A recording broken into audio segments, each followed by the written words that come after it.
Hello everyone, my name is Vijayashri and welcome to the tutorial of switchgear and protection.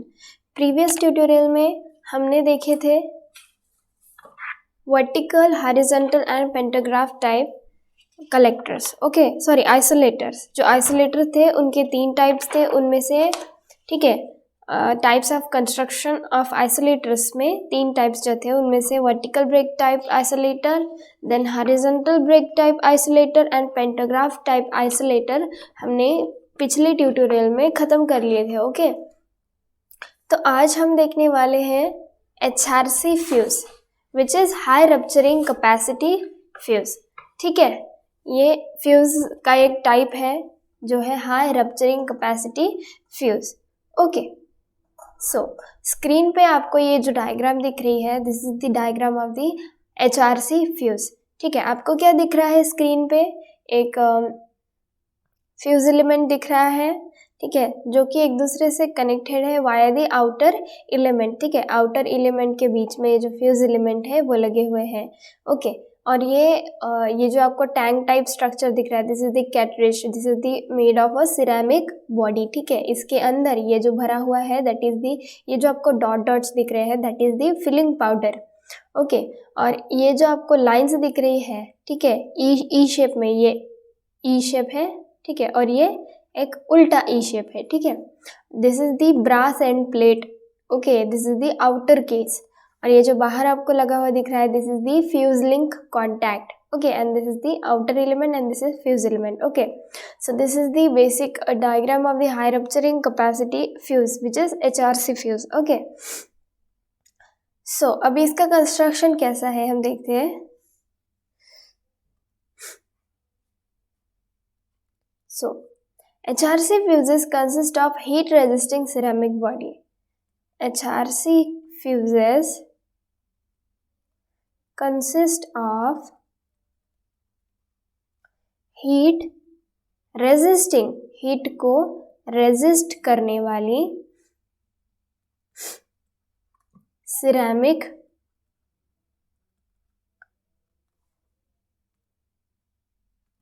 Body. Okay, both the ends of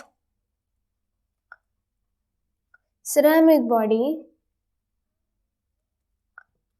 consist of metal end caps.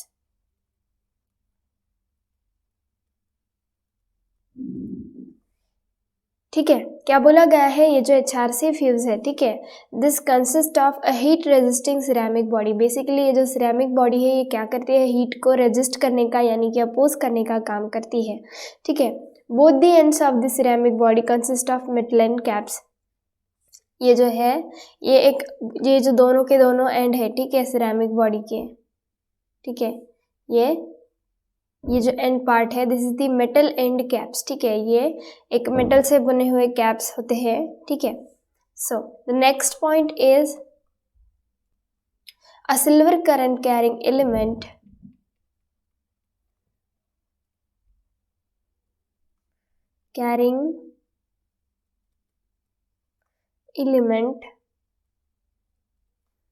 is welded to these metal end caps.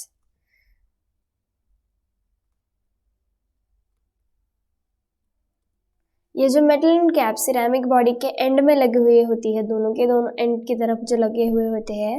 ठीक है, ये क्या basically क्या होती है, silver current carrying element होता है. ठीक है, ये एक सिल्वर करंट कैरिंग एलिमेंट होता है जो कि वेल्ड किया जाता है इस मेटल के एंड कैप्स में. ठीक है, एक सिल्वर करंट कैरिंग एलिमेंट, ठीक है, जो इन मेटल के एंड कैप्स को वेल्डेड किए जाते हैं. Okay then the next point is the current carrying element is completely surrounded by the filling powder. ठीक है, लिख लेती हूँ मैं, the current carrying element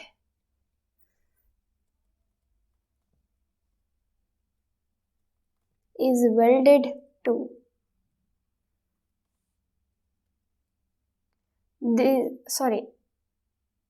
I'm so sorry.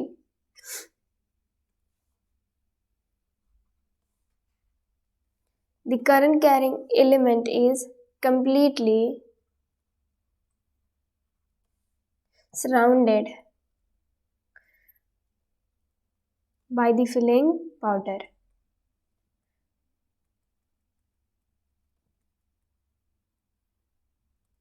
Okay, ये जो पूरा का पूरा करंट कैरिंग एलिमेंट है, फ्यूज एलिमेंट है हमारा, ठीक है, ये पूरा का पूरा सराउंडेड होता है किससे? जो फिलिंग पाउडर है हमारा सिरेमिक बॉडी के अंदर, इस कैट्रिज के अंदर भरा हुआ, ठीक है, ये पूरा फ्यूज एलिमेंट के यानी कि जो करंट कैरिंग एलिमेंट है बेसिकली इसके सराउंडेड पूरा का पूरा होता है ये filling powder.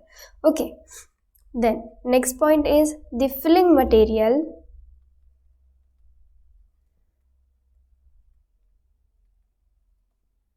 may be plaster of Paris,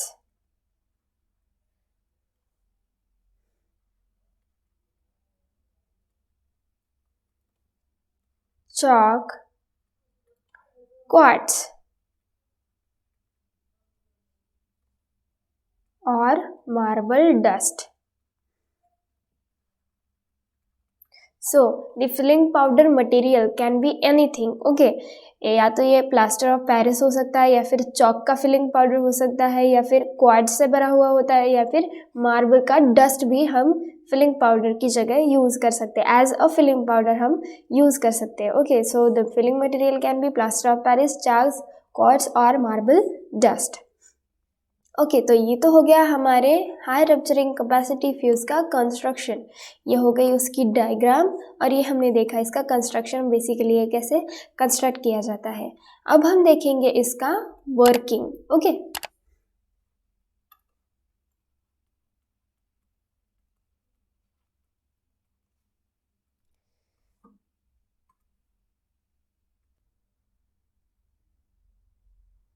सो इसका वर्किंग क्या है?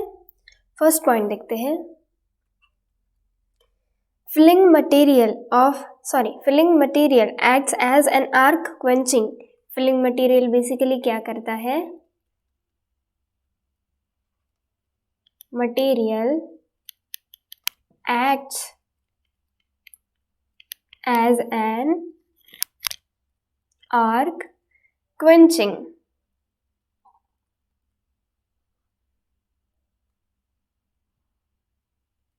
Okay, filling material basically acts as an arc quenching and cooling medium.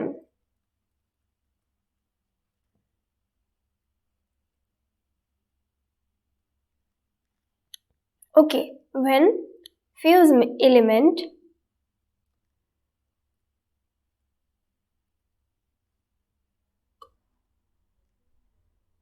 blows off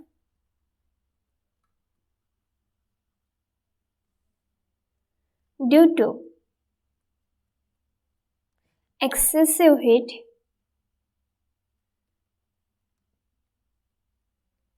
generated under abnormal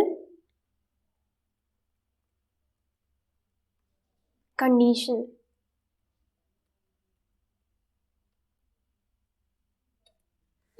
ठीक है, तो ये था हमारा वर्किंग का पहला point. What it is saying? Filling material acts as an arc quenching.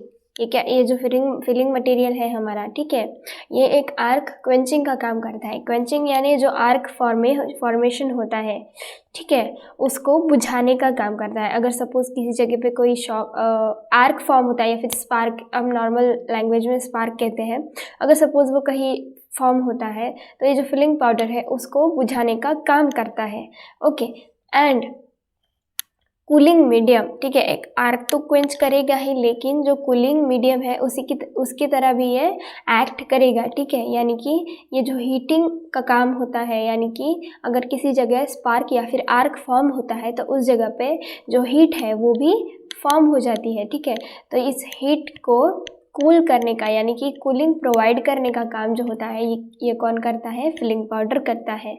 Okay, then filling material acts as an arc quenching and cooling medium when fuse element blows off. जब ये जो फ्यूज एलिमेंट होता है, ठीक है, ये जो fuse element लगा हुआ होता है, this is the current carrying element, जब ये ब्लोज ऑफ होता है यानी कि जब ये उड़ जाता है पूरी तरह, जब ये, ठीक है, उड़ जाने का काम करता है, यानी कि ये जब टूट जाता है, आप कह सकते हैं जब ये डिस्ट्रॉय होता है फ्यूज एलिमेंट, ठीक है, मेल्ट हो जाता है, तब ये जो फिलिंग पाउडर है आर्क को क्वेंच करने का काम करेगा और साथ ही साथ कूलिंग प्रोवाइड करने का काम करेगा, ठीक है।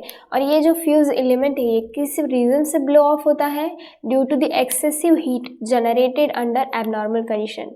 Abnormal condition means faulty condition, okay, this is means faulty condition. तो इसकी वजह से जो एक्सेसिव हीट होती है उसको ये कूल करने का काम करेगा, ठीक है, कूल करने का काम करेगा और साथ साथ आर्क को क्वेंच भी करेगा, okay. Then the next point is under normal conditions, यानी कि जब कोई फॉल्ट नहीं फॉर्म होता है, यानी हमारी सिस्टम प्रॉपरली रन करती है, at that time the fuse element is at a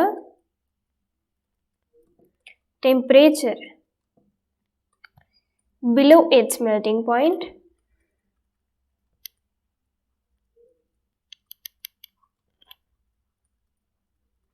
therefore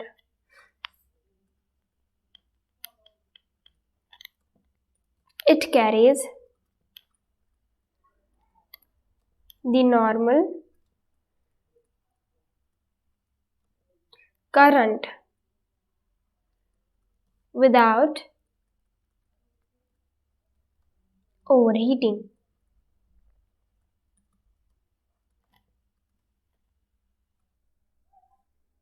तो क्या कह रहा है हमारा second point? Under the normal conditions, यानी जब हमारी सिस्टम प्रॉपरली रन करती है, नॉर्मल होती है, कोई भी फॉल्ट नहीं होता, that time the fuse element is at temperature below it's melting point. तब क्या होता है, ये जो फ्यूज एलिमेंट होता है, ये हमारा करंट कैरिंग फ्यूज एलिमेंट होता है, इसका जो टेम्परेचर होता है that is below it's melting point,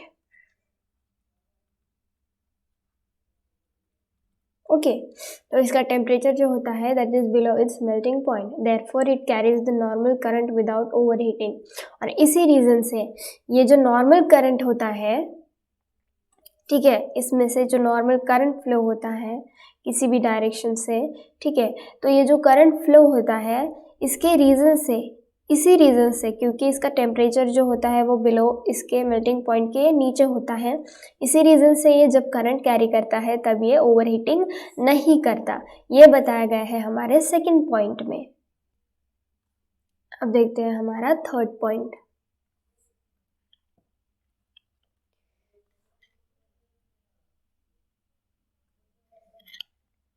When a fault occurs,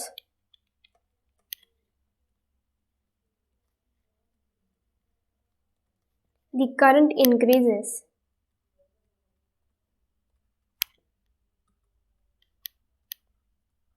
and the heat produced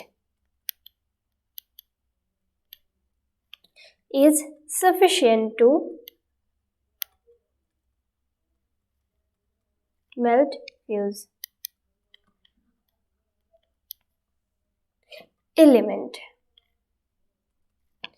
Fuse element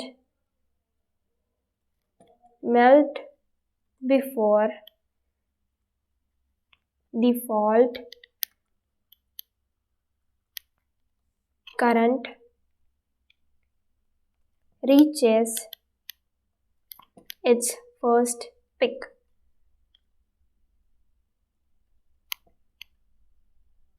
value, ठीक है। तो ये हमारा थर्ड पॉइंट क्या कह रहा है? व्हेन ए फॉल्ट ऑकर्स, जब फॉल्ट ऑकर होता है, ठीक है, तब क्या होता है? द करंट इंक्रीजेस, उसकी वजह से जो करंट होता है वो इंक्रीज होता है, and the heat produces sufficient to melt fuse element. जब कोई फॉल्ट ऑकर होता है, ठीक है, जब एबनॉर्मल कंडीशन होती है बेसिकली, तब क्या होता है, जो करंट इस फ्यूज एलिमेंट से फ्लो होता है ये एक्सेस अमाउंट में होने की वजह से इसका जो फ्यूज एलिमेंट का जो टेम्परेचर होता है ये इसके मेल्टिंग पॉइंट से ज़्यादा हो जाता है, ठीक है, और इस वजह से इसकी जो हीटिंग है वो बढ़ जाती है। एट दैट टाइम उस हीट की वजह से, ठीक है, एक सफिशिएंट हीट जो प्रोड्यूस होती है, इसकी वजह से जो फ्यूज़ का एलिमेंट होता है वो मेल्ट हो जाता है। Okay, the fuse element melt before the fault current reaches to its first peak value.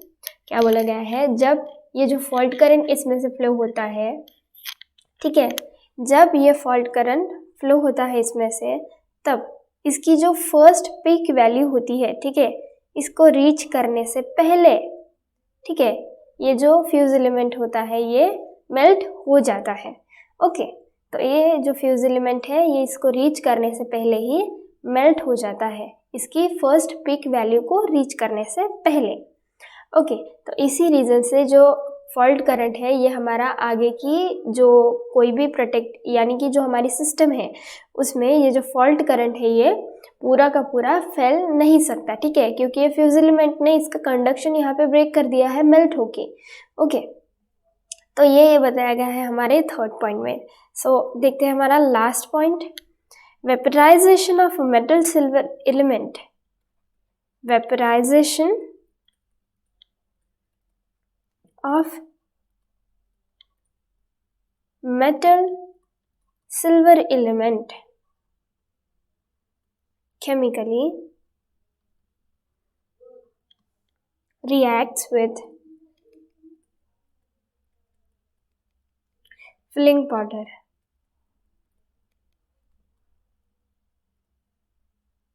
and results in the formation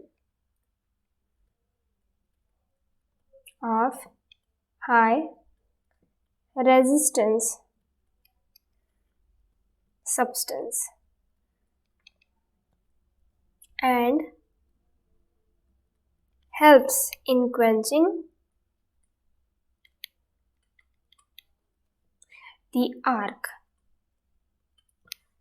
okay, क्या बोला गया है लास्ट पॉइंट में, vaporization of metal silver element chemically reacts with filling powder. ये जो vaporisation होता है इस फ्यूज़ एलिमेंट का, यानी कि जो मेटल सिल्वर एलिमेंट होता है बेसिकली, उसका जब वेपराइजेशन होता है तो ये केमिकली रिएक्ट करता है इस फिलिंग पाउडर के साथ, ठीक है, ये जो फिलिंग पाउडर है इसके साथ ये केमिकली रिएक्ट करता है and results in the formation of high resistance substance, और इसी की वजह से ये एक हाई रेजिस्टेंस सब्सटेंस का जो है फॉर्मेशन कर लेता है, ठीक है, and helps in quenching the arc, और इसी रीज़न से एक्सेसिव करंट को क्वेंच करने के लिए हेल्प करता है, ठीक है। तो ये हो गया हमारे हाई रप्चरिंग कैपेसिटी फ्यूज़ का डायग्राम, ये हो गया हमारा कंस्ट्रक्शन, ये हो गया हमारा कंस्ट्रक्शन और ये हो गया हमारा वर्किंग, ठीक है। तो आज हमने क्या क्या देखा, हाई रप्चरिंग कैपेसिटी फ्यूज़ का डायग्राम, कंस्ट्रक्शन एंड वर्किंग, ठीक है। तो इसके बाद कल हम देखेंगे characteristics of the fuse element, ये जो फ्यूज़ एलिमेंट लगा हुआ है इसमें इसके कैरेक्टरिस्टिक्स, ठीक है, वो हम कल के नेक्स्ट ट्यूटोरियल में देखेंगे, ठीक है। तो मिलेंगे हम नेक्स्ट ट्यूटोरियल में।